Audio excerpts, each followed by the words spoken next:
Merci aussi à Marie-Hélène pour l'organisation locale de cette petite manifestation. Merci à la presse d'avoir bien voulu se déplacer. Donc, on a choisi, j'avais proposé à Marie-Hélène d'implanter localement une antenne du collectif Racine, au motif très simple que l'éducation et l'écologie aussi, puisque nous avons déjà un collectif écologie implantée dans le Haut-Rhin, est une chose qui me tient particulièrement à cœur. Je dis ça sans forfanterie aucune. Je crois que la plupart des problèmes auxquels la société française est confrontée aujourd'hui ne trouveront leur solution que par l'éducation ou par une part importante d'éducation. Nous n'arriverons pas en France, quel que soit le pouvoir qui sera demain aux manettes, à régler des problèmes tant économiques que sociaux ou de sécurité et d'insécurité autrement que par l'éducation. Une répression ne suffira pas à elle seule, la répression et la violence engendrent d'autres violences, donc il faut bien repartir de la base, et cette base, c'est effectivement l'éducation.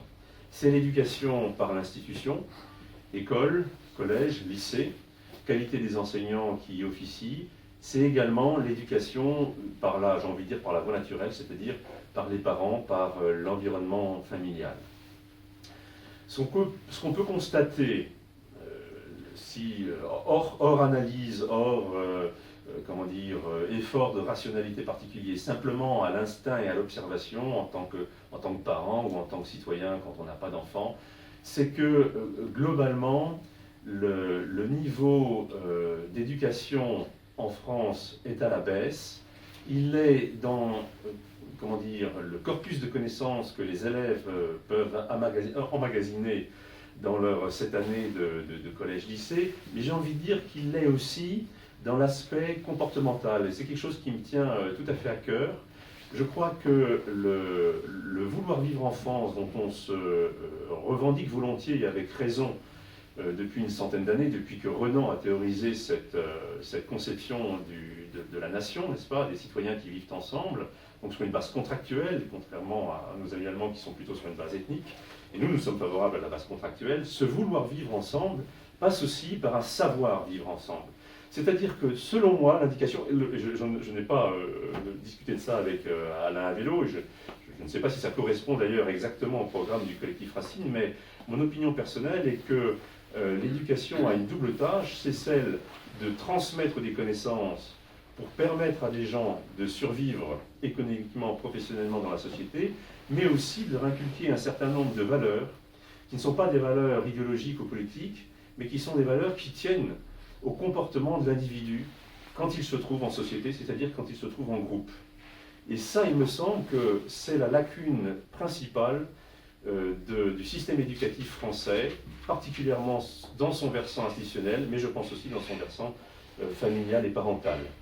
Donc les valeurs qu'il faudrait, à mon avis, réinsérer progressivement dans l'éducation en France sont des valeurs d'acceptation de l'autre en tant que partie d'un groupe. Je ne voudrais pas faire de la philosophie là, j'ai rien préparé, ça me vient un peu comme ça.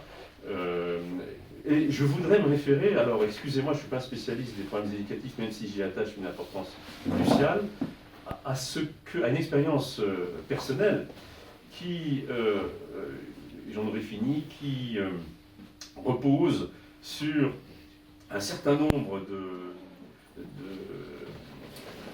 sur du vécu que j'ai connu moi-même quand j'étais à l'école Branly à Strasbourg, que m'a transmis mon milieu familial. Et je vais vous dire une chose, j'avais un père qui n'était pas chrétien et dont le souhait était de profiter de ce qui est proposé en Alsace, c'est-à-dire d'avoir des cours de morale. Donc j'avais été évidemment pas inscrit en cours de religion, mais en cours de morale. Et j'avais un monsieur qui s'appelait Monsieur Siboni, qui nous tirait l'oreille pour nous apprendre qu'il fallait éviter de faire telle ou telle chose et qu'il fallait aider aussi les grands-mères qui portaient des sacs à provisions un peu lourds dans la rue, etc. Je pense que ces choses-là, qui avaient été reprises d'ailleurs par Jospin il y a quelques années, dans un souhait qui est resté, me semble-t-il, lettre morte, sont des choses très utiles. Par ailleurs, j'ajouterais qu'on m'avait proposé et à mon frère aussi la lecture de certains ouvrages, alors qui dataient un peu. Moi, je suis totalement hostile au retour au passé, mais en revanche, je suis favorable au recours au passé dans certains cas. Et je vais vous citer 2 livres. Alors là, je suis hors programme par rapport certainement au collectif Racine, à vélo, Monsieur à vélo corrigera peut-être, mais c'est Grand Cœur de Edmundo de Amicis, qui était un livre qui a été écrit dans les années 1908 et qui proposait aux enfants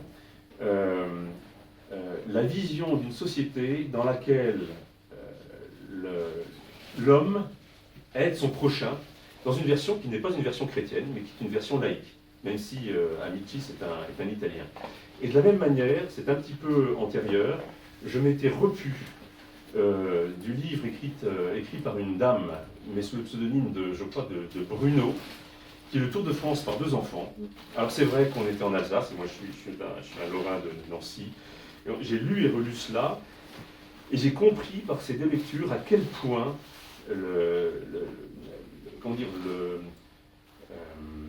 le rétrécissement à soi-même n'a aucun sens, et que l'insertion dans la vie d'adulte passe fatalement par le respect de ceux qui vivent autour de nous et qui nous ont précédés aussi. Et je crois que c'est le message principal du Tour de France par 2 enfants, si on le décontextualise et qu'on le sort de cette période où il a été écrit, c'est-à-dire dans les années 1870, c'est cela, c'est connaître ce qui s'est passé dans notre pays, apprécier toutes ces variantes régionales et surtout promouvoir l'entraide, y compris avec des gens qui sont simplement mis sur notre chemin, voilà, qui ne sont pas nécessairement liés à nous par des intérêts individualistes. Voilà ce que je souhaitais dire. Donc, priorité à l'éducation, c'est une des modalités de la résolution des nombreux problèmes qui se posent à la France contemporaine. Voilà, je ne présente pas Alain Vélo, mais je devrais si peut-être, parce que c'est mon rôle.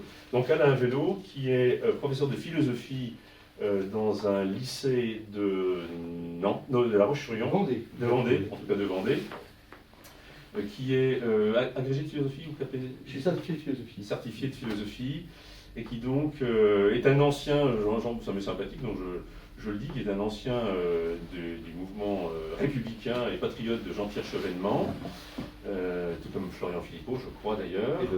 Et d'autres, oui, et d'autres, voilà, qui est chargé maintenant par Marine Le Pen de s'atteler à cette tâche immense qui est d'affiner le corpus du fonctionnaire concernant les problèmes d'éducation. Voilà.